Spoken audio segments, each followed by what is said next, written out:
वैश्विक भूख सूचकांक यानी ग्लोबल हंगर इंडेक्स जीएचआई में भारत 107वें स्थान पर खिसक गया है। पिछले बार के मुकाबले भारत 6 पायदान नीचे है। जीएचआई के लिए दुनिया के 136 देशों से आंकड़े जुटाए गए।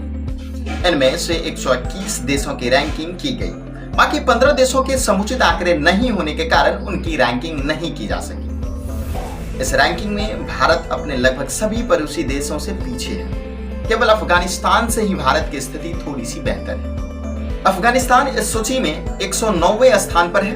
29.1 स्कोर के साथ जीएचआई के प्रकाशकों ने भारत में भूख की स्थिति को गंभीर बताया है। आखिर ये जीएचआई क्या है?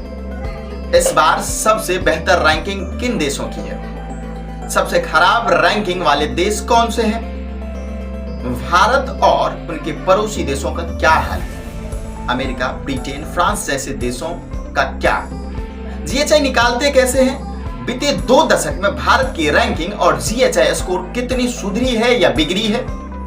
भारत का इस रैंकिंग को लेकर क्या कहना है, आइए जानते हैं।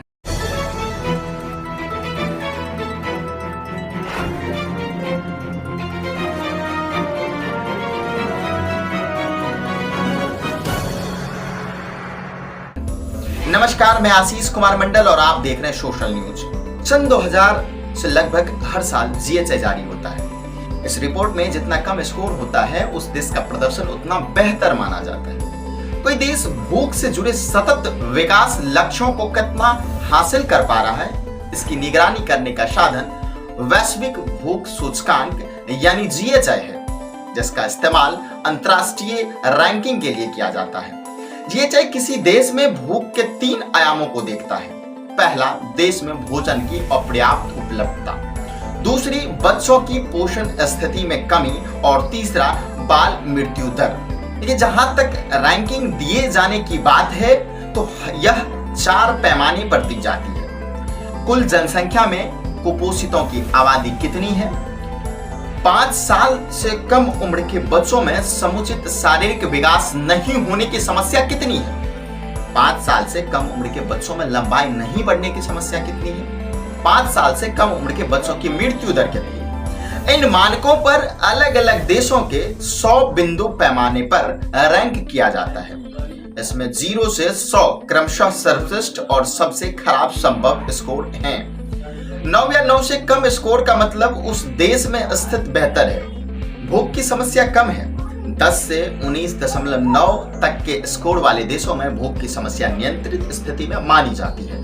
20.0 से 34.9 के बीच वाले स्कोर देशों की जो भूख की समस्या होती है वो गंभीर मानी जाती है। वही 35.0 से 49.9 के बीच स्कोर वाले देशों की भूख की समस्या खतरनाक तो 50 से ज्यादा बेहतर खतरनाक मानी जाती है। इस बार रैंकिंग में 17 देशों का जीएचआई स्कोर 5 से कम है। सभी देशों को अलग अलग रैंकिंग नहीं देकर सभी को 1 से 17 तक की रैंकिंग दी गई है।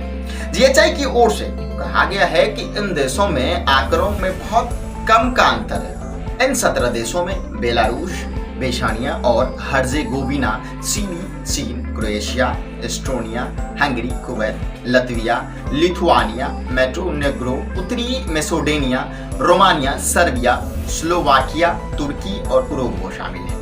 दुनिया के 9 ऐसे देश हैं जहां भूख की समस्या खतरनाक स्तर पर है, यानी इन देशों का जीएचआई स्कोर 35.0 से 49.9 के बीच है। इन देशों में चाड, कांगो लोकतांत्रिक गणराज्य, मेडागास्कर, मध्य अफ्रीकी गणराज्य, यमन, बुरुंडी, सोमालिया, दक्षिण सूडान, सीरियाई अरब गणराज्य शामिल हैं। इनमें चाड, कांगो लोकतांत्रिक गणराज्य, मेडागास्कर, मध्य अफ्रीकी गणराज्य और यमन को क्रमशः 117 से 121 तक की रैंकिंग मिली है। बाकी देशों का डेटा कम होने के कारण रैंकिंग नहीं की गई है। भारत के पड़ोसी देशों की बात करें तो पाकिस्तान, श्रीलंका, बांग्लादेश, नेपाल, म्यांमार की स्थिति इससे बेहतर है। 121 देशों की सूची में श्रीलंका 64वें, म्यांमार 71वें, नेपाल 81वें, बांग्लादेश 84वें और पाकिस्तान 99वें पैदान पर है। भारत से पीछे सिर्फ अफगानिस्तान है। अफगानिस्तान 109वें नंबर पर है। चीन की बात करें तो दुनिया के उन देशों की में शामिल है जहां उनकी समस्या कम है। चीन को 1 से 17 की रैंकिंग पाने वाले देशों में शामिल किया गया है। वहीं भूटान उन देशों में शामिल है जहां ये रैंकिंग नहीं निकाली गई है। जीएचआई में 136 देशों का सर्वे किया गया। 2021 में 116 देशों के मुकाबले इस बार देशों में इजाफा हुआ है। इसके अलावा कई देश ऐसे हैं इनमें शामिल नहीं है। इनमें अमेरिका, ब्रिटेन, फ्रांस जैसे कई देश शामिल हैं। भारत का पड़ोसी देश भूटान भी ऐसे देशों में शामिल है। 2000 से इस रैंकिंग की शुरुआत हुई। इसका उद्देश्य 2030 तक दुनिया भर में भूखमरी की समस्या को खत्म करना था। तब भारत का जीएचआई स्कोर 38.8 था, जो 2007 आते आते घटकर 36.3 हो गया। 2014 में ये स्कोर खतरनाक स्तर से नीचे आया। 2014 में यह स्कोर 28.2 था। तब भारत गंभीर श्रेणी के देशों में शामिल था। यह अभी भी गंभीर स्तर पर बरकरार है। हालांकि इस स्कोर में इजाफा 29.1 का हुआ है। जिन 4 संकेतकों के आधार पर यह रैंकिंग तैयार की जाती है उसमें 2 में भारत लगातार सुधार कर रहा है। इसमें बच्चों की मृत्यु दर और लंबाई नहीं बढ़ने की समस्या शामिल है। इसके बाद भी बीते 8 साल में भारत के जीएचआई स्कोर में इजाफा हुआ है। इसकी वजह बच्चों के समुचित शारीरिक विकास में कमी की मामले बढ़ने और कुल जनसंख्या में कुपोषित आबादी की समस्या बढ़ने को बताया गया है। भारत सरकार ने इस रिपोर्ट को खारिज कर दिया है। सरकार का कहना है कि यह सरकार को बदनाम करने की साजिश है। केंद्रीय महिला एवं बाल विकास मंत्रालय ने इस गलतियों का पुलिंदा करार दिया है। उनका कहना है कि यह रिपोर्ट गलत है और भ्रामक सूचनाओं पर आधारित है।